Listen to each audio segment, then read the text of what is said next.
애굽에 9번의 재앙이 임했습니다. 이제 우리가 잘 알고 있는 것처럼 나일강이 피로 변하는 첫 번째 재앙으로부터 시작을 해가지고 또 메뚜기와 어둠의 재앙을 거치면서 이제 애굽은 더 이상 기름지고 풍요롭고 살만한 좋은 땅이 아니지요. 가장 강력하고 풍요로웠었던 이 애굽이 이제 흑암의 파괴로 멸망을 향해서 치닫고 있습니다.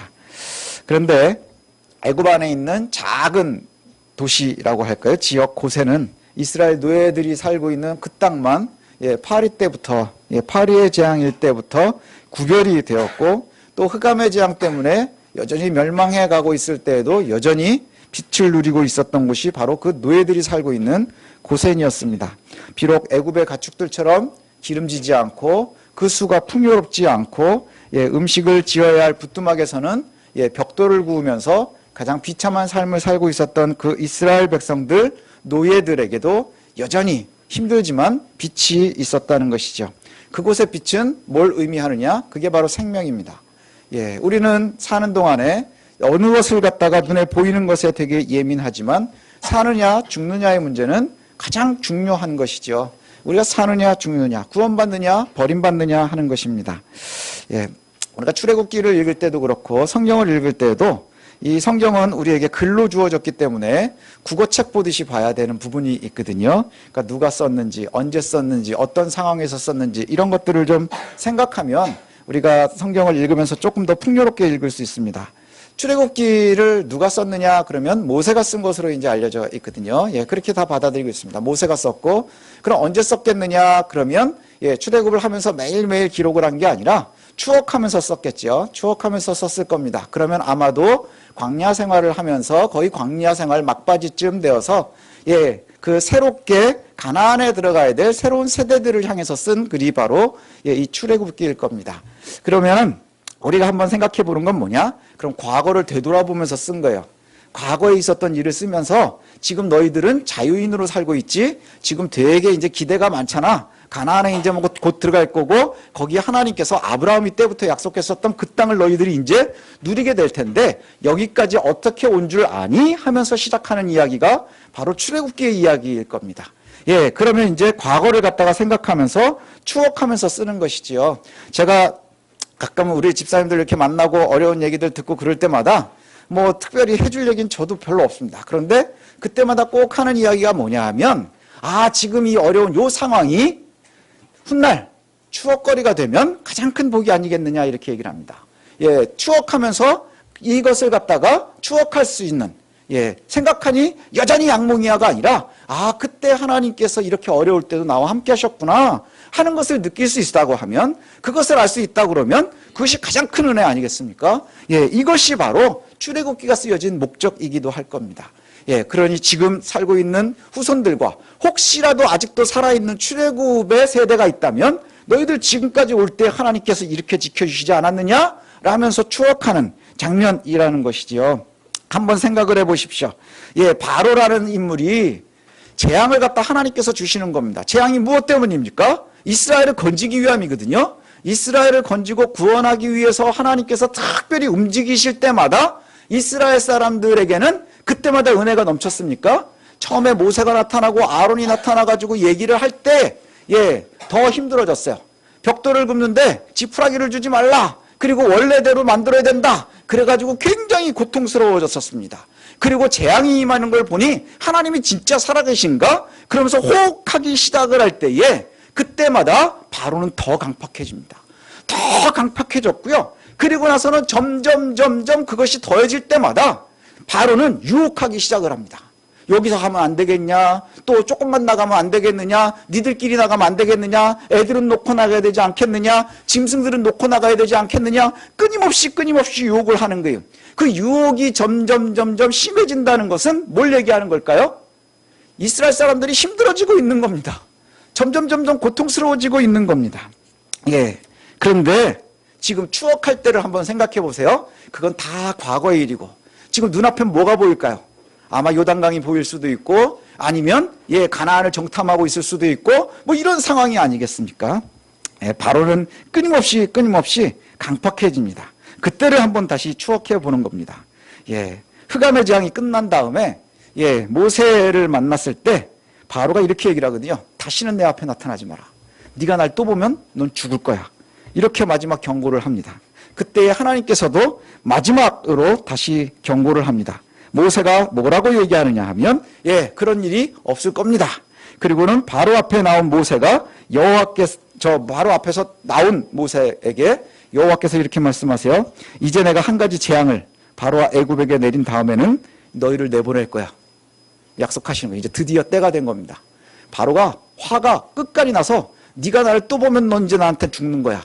알았습니다 하고 나왔는데 여호와께서 모세에게 이렇게 말해요. 한 가지를 더 재앙을 내리는 후에 바로와 그 다음에 그의 백성들 애굽이 너희를 내보낼 거야. 그런데 금방 내보내는 게 아니라 내쫓듯이 내보낼 거래요.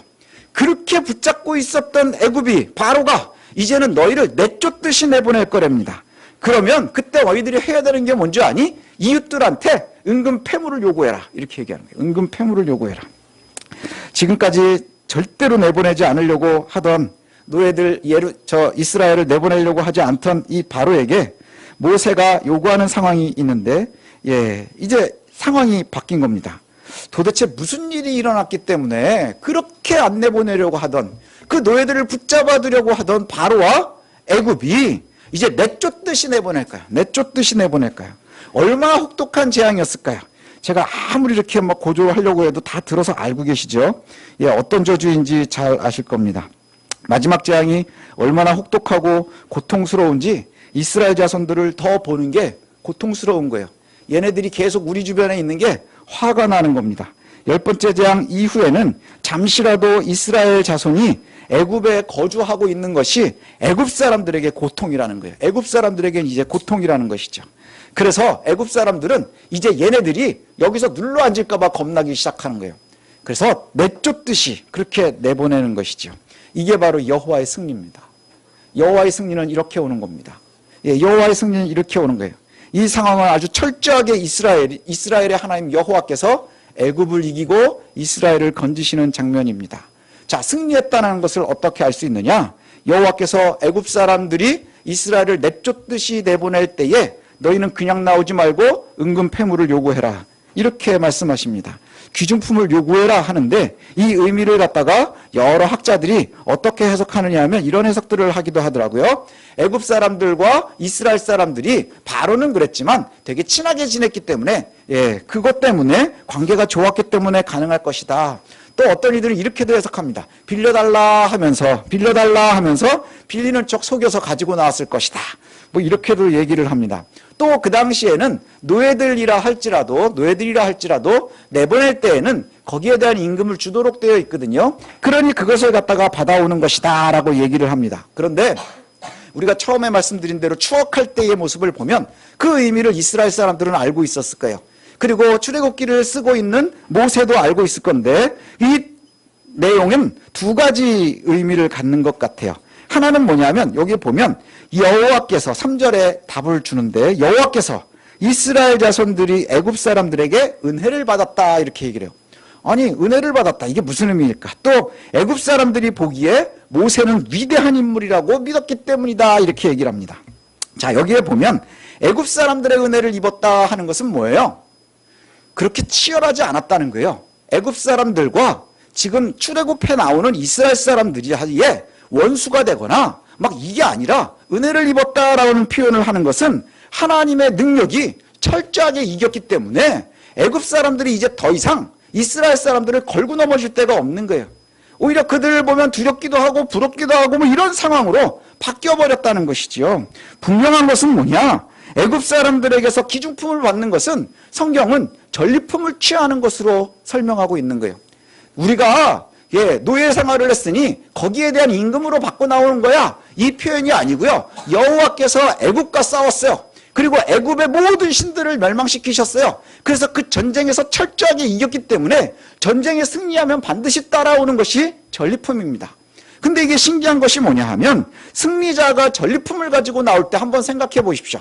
전리품을 가지고 나온다고 하는 것은 찌르고 때리고 빼앗는 겁니다.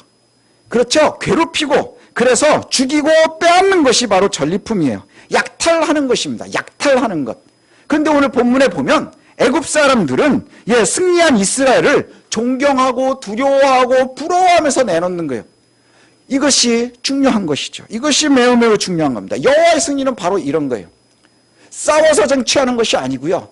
때려서 상대방을 죽이는 것이 아니고요. 괴롭히는 것이 아니고요. 철저하게 능욕하는 것이 아니라 하나님의 백성들은요. 존경받아야 되는 존재들인 거예요.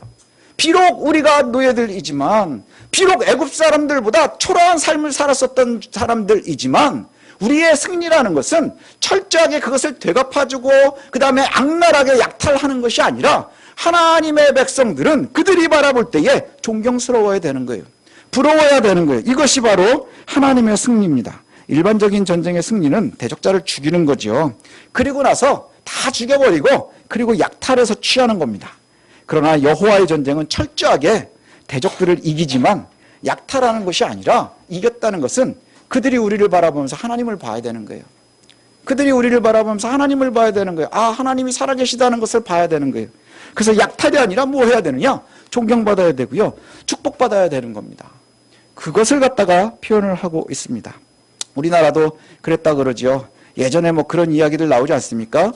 독립운동 하시는 분들 보면 뭐 일본 간수들이 감동을 했다더라.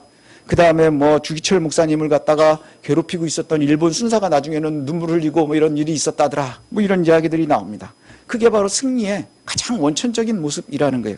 그들이 일어나서 결국엔 해방되고만 이후에 막 다 주기철 목사님이 자기를 괴롭힌 사람들 찔러 죽여서 이겼다더라.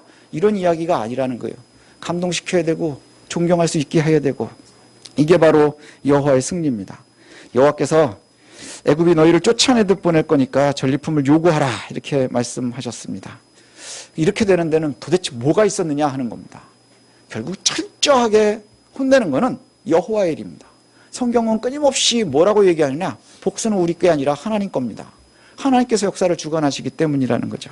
10번째 재앙이 있었는데 그것 때문에 모든 것이 바뀌었는데 그게 뭐냐? 그때 5절에 이렇게 표현을 합니다. 애굽 땅에 있는 모든 처음 난 것은 왕 위에 앉아있는 바로의 장자로부터 맷돌 뒤에 있는 몸종의 장자와 모든 가축의 처음 난 것까지 죽으리라. 처음 난 것과 장자, 이거 뭐 같은 단어입니다. 근데 뭐 실제로 보면 성별이 구별하지 않는 단어 이렇게 표현이 돼요. 그래서 가끔 가다가 아싸 애굽 집안에도 딸만 있는 집은 장땡 뭐 이런 표현들 어렸을 때 제가 했었는데, 여기에 보면 그렇게 표현이 돼요. 딸들만 있었던 집에도 재앙이 있었던 것 같습니다.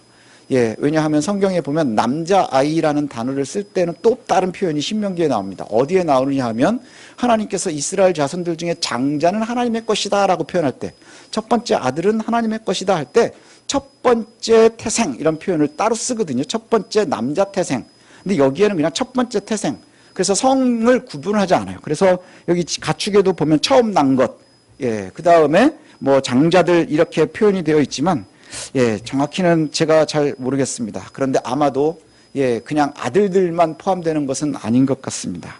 아무튼 첫 번째 아들들이 다 죽는 재앙이 있었습니다. 그 결과 애굽에 이전에는 없었던 울음이 터지기 시작했답니다. 큰 울부짖음이 났습니다. 왜요?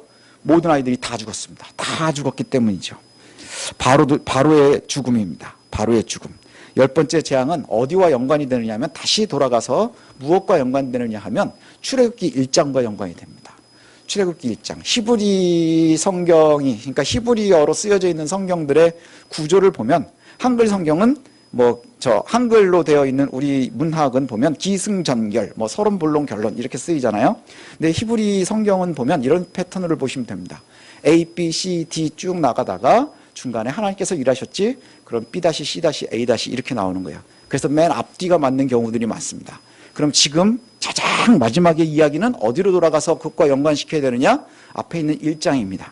1장에 뭐가 나오느냐 하면 바로가 이스라엘 자손들의 인구를 억제하기 위해서 갓 태어난 남자아이들을 다 죽였거든요. 다 죽였습니다. 그게 바로 이스라엘의 저지른 아주 잔악한 일입니다. 이스라엘의 아들들을 죽였었던 바로는 바로 살아있는 태양신이에요. 레고 그렇습니다. 그 살아있는 태양의 이집트의 신이 이스라엘의 자손, 여호와의 자손들의 아들들을 죽이려고 했다는 겁니다. 그때부터 전쟁이 시작이 되는 것이지요. 그는 스스로 살아있는 신이었습니다. 바로는 스스로 살아있는 신이었고요. 애굽이라고 하는 가장 강력하고 기름진 나라에서 그가 할 수 없는 일은 전혀 없습니다. 왜냐? 살아있는 신이기 때문입니다. 그런데 그가 하나님의 백성들을 죽이는 것으로 전쟁이 시작이 되었습니다. 전쟁은 그렇게 시작이 됐어요. 그리고 이 전쟁을 여호와께서 지금 끝내시는데 어떻게 끝내시느냐? 여호와께서 일찍이 구별해서 살려놓으셨다 하는 것이지요. 바로가 그렇게 이스라엘을 갖다가 인구를 줄이고 다 없애버리기 위해서 그렇게 괴롭히기 위해서 아들들을 죽일 때에 바로가 죽일 수 없었던 아들 하나를 살려두셨습니다. 그게 바로 모세지요. 그 모세를 통해서 당신의 백성들을 살리고 그리고 그때의 여호와를 대적한 애굽을 갖다가 반대로 애굽과 바로를 사망으로 내리치신 겁니다. 1장의 전쟁과 지금 마지막에 10번째 재앙은 굉장히 중요한 연관점을 가지고 있습니다. 어떻게든지 하나님 나라의 백성들을 죄악된 애굽의 테두리에다가 가둬두고 그들을 괴롭히려고 했었던 그 이스라엘, 그 애굽이 이제 그 애굽을 향한 여호와의 전쟁에서 여호와께서 승리하셨다는 거예요. 이 얘기는 지금 21세기를 살고 있는 저와 여러분에게 무슨 의미일까요? 무슨 의미일까요? 어쩌면 모세가 이 이야기를 해줄 때에도 그 아이들, 그때 그 이야기를 듣고 있는 애들은 그런 얘기 했을 거예요. 맨날 모세 할아버지 옛날 얘기만 해. 지금은 좀 살만하거든요. 지금은 자유인인데 과거에 우리가 노예였었어. 자꾸 그 얘기하는 게 뭐랑 똑같느냐 하면 저희 후배 목사님이 한번 그 얘기 하더라고요. 검정고무신인가 그런 저기 만화 있잖아요. 그걸 꼬마가 이렇게 보고 나더니 저희 후배 목사님한테 그러더래요. 아빠도 검정고무신 신었어. 그런데 얼마나 욱하는지 나도 나이키 신었어. 이랬다는 거예요. 그 이야기 애들은 늘 그렇게 본단 말이죠. 시간관념도 좀 없는 것 같고 그리고 맨날 옛날 얘기하고 막 이러는 것 같아요. 우리도 그렇지 않습니까? 성경을 바라보면서 맨날 이 얘기가 지금 주전 2000년 3000년 전 이야기라고 하는데 이런 이야기들을 갖다 우리가 듣는 게 지금 21세기에 매일매일 바뀌는 세상의 속도가 지금 과거의 100년보다도 빠르게 하루하루가 바뀌어가는데 그 시기에 지금 우리에게 무슨 의미가 있느냐 하는데 지금도 이 의미가 있다는 거예요. 뭐냐? 지금도 여호와께서는 저와 여러분에게 여전히 일하신다는 거예요. 그 하나님은 변함이 없으시다는 거죠. 세상은 100년보다도 빠르게 변하는 하루하루를 보고 있지만 여호와께서는 여전히 저와 여러분들을 바라보시고 변하지 않는다는 거예요. 변하지 않고 계시다는 것이죠. 지금도 사탄은 여전히 약한 세력으로 여러분을 겁박해요. 바로와 똑같습니다. 여러분들이 좀 선하게 살아보고 잘 살아보려고 할 때마다 뭐합니까? 괴롭히는 거예요. 계속해서 괴롭히고요. 더 악독하게 굴고요. 더 힘들게 만들고요. 그러면서 또 한편으로 유혹합니다. 그냥 여서 해도 되잖아. 굳이 나갈 필요가 있니? 여기서 해도 되는 거고 아니면 어른들만 니네들만 좀 해도 되고 아니면 애들은 좀 두고 하고 아니면 그냥 가축은 두고 하고 그렇게 이야기하는 것이 굉장히 유혹이 돼요. 왠지 아십니까? 애굽은 가장 잘 사는 곳이거든요. 가장 잘 사는 놈이 하는 얘기거든요. 가장 풍요로운 놈이 하는 이야기거든요. 그 유혹이 힘있어 보이고 매력 있어 보이는 거는 우리가 갖고 싶어 하는 것을 가지고 있는 이들이기 때문인 거예요. 추구하는 것을 갖다가 가지고 있기 때문인 거예요. 기름지고 풍요로운 땅에서 가장 안전하고 보장받게 살아가는 것 같아 보인다는 거예요. 우리는 그렇게 살아가잖아요. 근데 문제가 뭔 줄 아십니까? 여전히 지금도 생명이 없는 곳은 살지 못하는 곳인 거예요. 아무리 화려해도 생명이 없으면 살 수 없는 겁니다. 구원은 생명에 있는 겁니다. 사느냐 죽느냐의 문제인 것이죠. 구원받느냐 그렇지 않느냐는 사느냐 죽느냐의 문제입니다. 우리가 구원받았다고 하는 것은 지금 기름지고 풍요롭고 안전한 것을 누리는 것보다 오히려 힘들고 고통스럽고 불안함을 철저히 여호와를 의지해서 이기는 겁니다. 이스라엘의 자손들처럼 여호와의 구원이 진짜 별 볼 일 없는 고센에 임한 것처럼 노예들만 살고 있는 거기에 임한 것처럼 근데 여호와의 구원이 임했지만 오랜 세월 바로의 박해는 계속되어졌고 오히려 더 강팍해졌고 그리고 유혹은 더 세밀해지고 예민해집니다. 그러나 결과는 뭡니까? 그들을 이기는 것도 여호와세요. 그리고 그들이 우리를 존경하게 만드는 거예요. 승리의 전리품까지도 가지고 승리할 수 있는 것, 그게 뭡니까? 바로 그것이 생명이라는 것입니다. 이제 우리가 하루하루를 살아갑니다. 하루하루를 살아가고 또 이제 우리 아이들도 하루하루를 자라가는 모습들이 콩나물 같아요.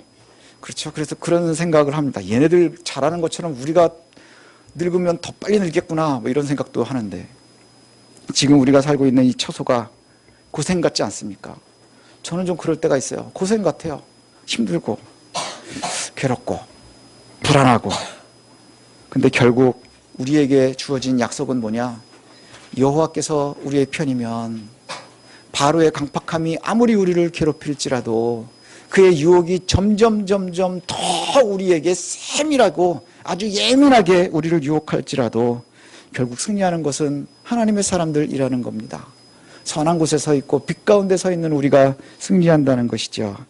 여호와의 은혜가, 여호와의 승리가 우리에게 있음을, 또 여호와의 전리품이 우리를 위한 것임을, 그리고 그것은 절대로 싸워서 쟁취하는 것이 아니라 하나님의 은혜로 우리가 누리는 것임을 저와 여러분들이 잊지 않고 늘 승리 가운데 서 있는 우리들 되시기를 원합니다. 잊지 마십시오. 우리가 비록 지금 현인 곳이 고센일지라도, 그래서 우리가 이전에 봤었던 그 가장 풍요로운 애굽이 부러울지라도 결국 빛은 우리에게 있다는 것이죠. 여호와께 빛이 있는 것을 놓치지 마시길 바랍니다.